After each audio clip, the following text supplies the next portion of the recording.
دعا مسلمان میں عقیدہ توحید پختہ کرتی ہے، اور دعا اس دولت کا نام ہے جو صرف مومن کے پاس ہے، کافر کے پاس نہیں۔ نبی پاک علیہ السلام نے فرمایا الدعاء صلاح المومن، دعا مومن کا ہتھیار ہے، کافر کے پاس یہ ہتھیار نہیں ہے۔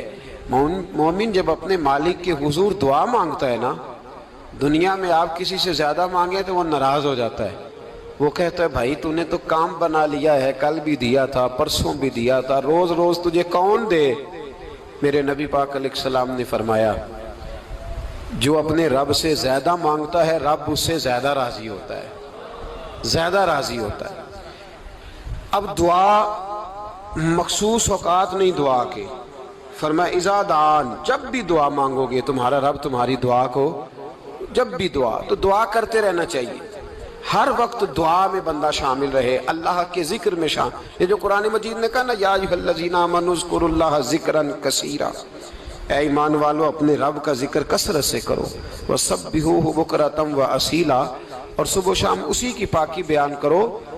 تو اس سے مراد یہ نہیں ہے کہ تسبیح لے کے سارا دن مسجد میں بیٹھے رہو اور کام کوئی نہ کرو، بلکہ اس کا مطلب یہ ہے کہ روٹی شروع کرو تو اللہ کے نام سے، اختتام کرو تو اللہ کے نام، سو جاؤ تو رب کا نام لے کے، سویرے اٹھو تو اللہ کا نام لے کے، جب تمہیں کوئی چیز اچھی لگے تو ماشاءاللہ کہو، جب کوئی مصیبت آئے تو کہو انا للہ و انا الیہ راجعون۔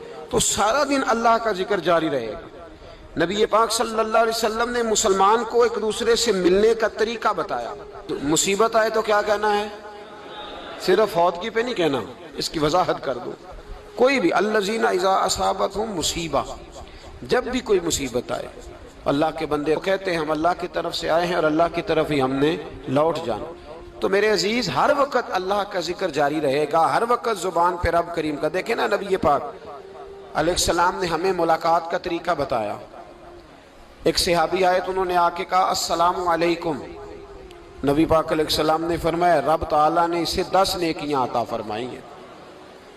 دوسرے آئے تو انہوں نے کہا السلام علیکم ورحمۃ اللہ، تو محبوب فرمانے لگے، امام بہقی نے اس کو لکھا ہے، محبوب فرمانے لگے رب کریم نے اسے 20 نیکیاں عطا فرمائی۔ ایک اور آئے، عرض کیا السلام علیکم ورحمۃ اللہ وبرکاتہ، محبوب فرمانے لگے اللہ نے اسے 30 نیکیاں عطا فرمائی۔ اچھا اس کا مطلب کیا ہے؟ السلام علیکم، تم پر سلامتی ہو، سادہ ترجمہ یہ ہے کہ تم سلامت رہو، تم سلامت رہو، ورحمۃ اللہ وبرکاتہ، تم پر اللہ کی رحمت بھی ہو اور اس کی برکتیں بھی ہو۔ وہ کیا کہتا ہے؟ وہ کہتا ہے وعلیکم السلام، تم پر بھی سلامتی ہو، ورحمۃ اللہ وبرکاتہ، اللہ کی رحمت ہو اور اس کی۔ یہ جو مسنون دعائیں ہیں نا جو حضور نے ہمیں دعائیں سکھائیں ہر موقع پہ، ان کا کمال دیکھیے۔ اب ایک مسلمان نے آتے کہا السلام علیکم، اس کا مطلب کیا ہے؟ تم پر۔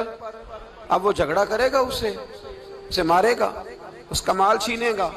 اس نے تو آتے ہی کہا ہے تم پر سلامتی ہو۔ تو جو سلامتی کی دعا دینے والے ہیں وہ جیب تھوڑی کاٹیں گے، وہ غبن تھوڑی کریں گے، ڈاکہ تھوڑا ڈالیں گے۔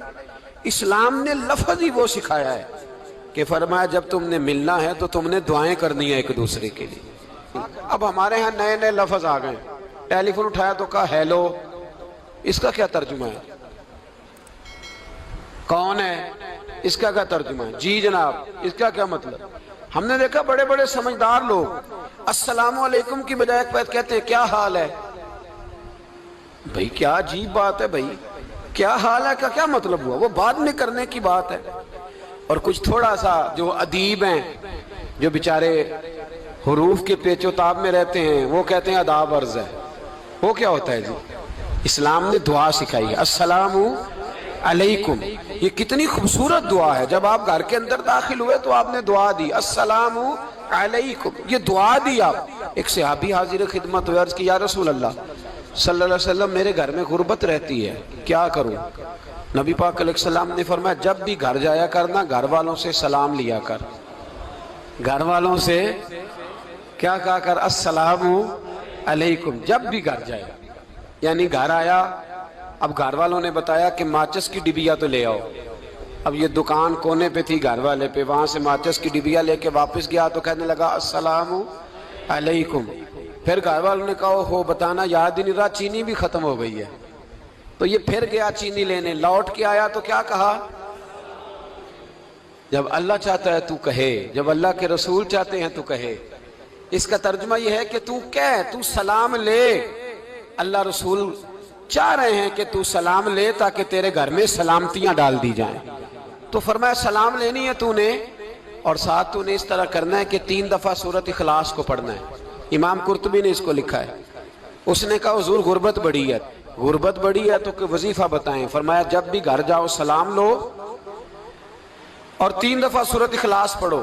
وہ صحابی کہتے ہیں میں پکا ہو گیا. اب وہ کچھ دنوں کے بعد, کچھ عرصے کے بعد, کچھ مہینوں کے بعد واپس آئے تو صحابہ کرام علیہم رضوان فرماتے ہیں ہماری خواہش تھی کہ یہ کچھ بیان کرے, اب بتائے جو وظیفہ لے کے گیا تھا اس کا رزلٹ کیا نکلا.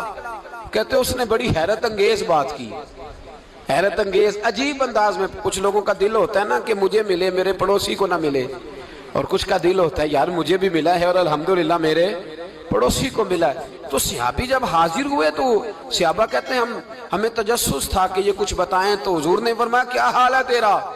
کہا یا رسول اللہ کمال ہی ہو گئی ہے حضور, میں جب بھی گھر جاتا ہوں سلام لیتا ہوں اور 3 دفعہ سورۃ اخلاص پڑھتا ہوں, میں تو امیر ہو ہی گیا ہوں, میرے تو ہمسائے بھی امیر ہو گئے. کتنا پیارا ہے یہ جملہ, کتنا حسن ہے. اتنا اچھا لفظ کسی اور کے پاس ہے ہی نہیں جو الفاظ ہمیں ہمارے رسول نے عطا فرمایا. اس کو اپنائیے, اس کو اپنائیے. یہ الگ بات ہے کہ لوگ مطلب کے لیے سلوٹ کر لیتے ہیں بڑا سارا, لیکن مطلب کے لیے نہیں.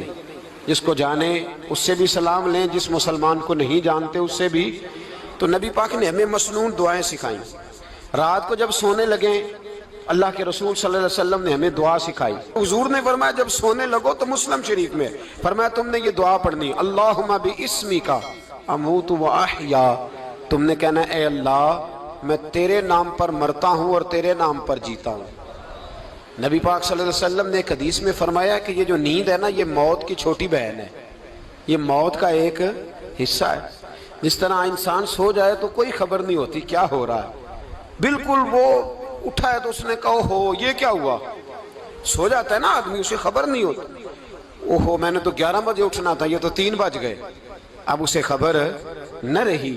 سوتے ہوئے لوگ چوری کر لیتے ہیں, بلکہ اس طرح بھی ہوتا ہے کہ آدمی نے گکھڑ اترنا تھا, وہ پنڈی سے آ رہا تھا لیکن وہ سویا ہوا تھا, آنکھ تب کھلی جب کاموں کی آ گیا تھا. اب اس کا اس پر زور, تو فرمایا کیا پتا اب تو کھل گئی کاموں کی, جا کے لاہور جا کے کسی جگہ پہنچ کے, تو یہ بھی ممکن ہے کہ کھلے ہی نہ, نیند ہی موت کا سبب بن جائے. تو کہہ کے سو کہ یا اللہ تیرے نام پہ سو رہا ہوں. اللہ کس نام پہ سو رہا ہوں یار؟ اگر ہم ان دعاؤں کا حسن سمجھے, مت اللہم باسمک اموت و احیا, یا اللہ میں تیرے نام پہ سوتا ہوں اور تیرے نام پر اٹھتا ہوں. گویا کہہ رہا یا اللہ میری نیند بھی تیرے فضل سے ہی ہے, اور اگر آنکھ کھل جائے تو وہ بھی تیرے فضل سے ہی ہے. کتنا اعلیٰ نبی پاک علیہ السلام نے انداز سکھایا. اور پھر بخاری شریف میں حدیث موجود ہے, فرمایا جب اٹھو تو کہو الحمدللہ الذی احیانا بعد ما اماتنا و الیہ النشور. فرمایا جب تم سو کے اٹھو تو پھر کہو اے اللہ ساری تعریفیں تیرے لیے, تمام تعریفیں جس نے ہمیں موت کے بعد حیات دی. موت کے بعد فرمایا احیانا بعد ما اماتنا, ہمیں مرنے کے بعد گویا اللہ کا شکر ادا کر کے آنکھ کھل گئی.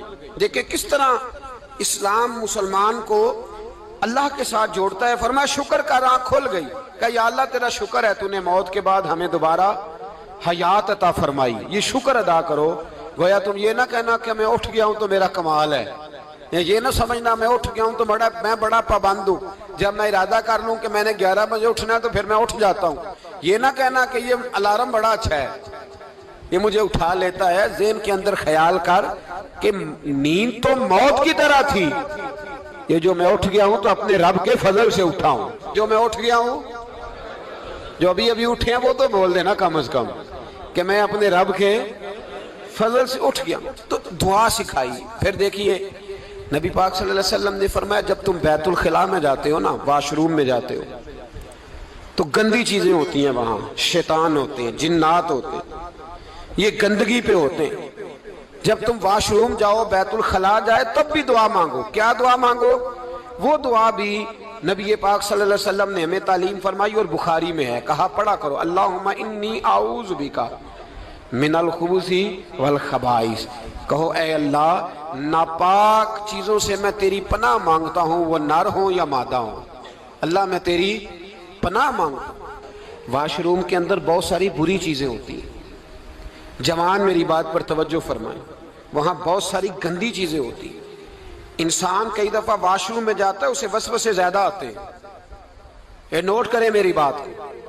اصل میں نا ہم بات ڈھونڈ رہے ہیں علاج اپنی بیماریوں کا، حالانکہ علاج تو سارا مدینے والے رسول کے پاس موجود ہے، محبوب کے پاس ساری دوائیاں ہیں۔ تو نبی پاک علیہ السلام دیکھیں نا، انسان واش روم میں جاتا ہے، اسے وسوسے آتے، برے خیالات آتے، وہ گناہ کی طرف کئی دفعہ مائل ہوتا ہے، تو کہا تو دعا پڑھ کے جا، اللہم انی اعوذ بکا، یا اللہ میں تیری پناہ مانگتا ہوں، من الخبث والخبائث، ہر خبیث اور بری چیز سے میں تیری پناہ مانگتا ہوں، وہ نر ہو یا یار کتنا عظیم دین ہے، کتنا عظیم میرے مصطفیٰ کریم کا وہ والا دین ہے۔ اصل میں اللہ کرے بی اے پاس بچے کو بیت الخلاء کی دعا بھی یاد ہو جائے، ایسے یاد ہو جائے، اور اس کے ماں باپ سمجھ لیں کہ جوان ہو گیا ہے، تو اب ہو سکتا ہے اس کی طرف شیطان حملہ زیادہ کرے، اسے خراب کرنے کی کوشش کرے، تو لہٰذا اسے دعا سکھائی جائے تاکہ اس کو پہلے سے پتا ہو کہ میں نے اس بے ایمان سے بچنا کس طرح سے۔ اب آپ دیکھیے نبی پاک علیہ السلام نے ہمیں دعا سکھائی، مصنف ابن ابی شیبہ میں۔ کون سی دعا؟ واش روم سے نکلنے کی۔ اللہ اکبر، بڑی زبردست دعا ہے، بڑی زبردست۔ آپ یقین کریں اس ایک ایک دعا پر ایک ایک پورا بیان ہو سکتا ہے، ایک ایک۔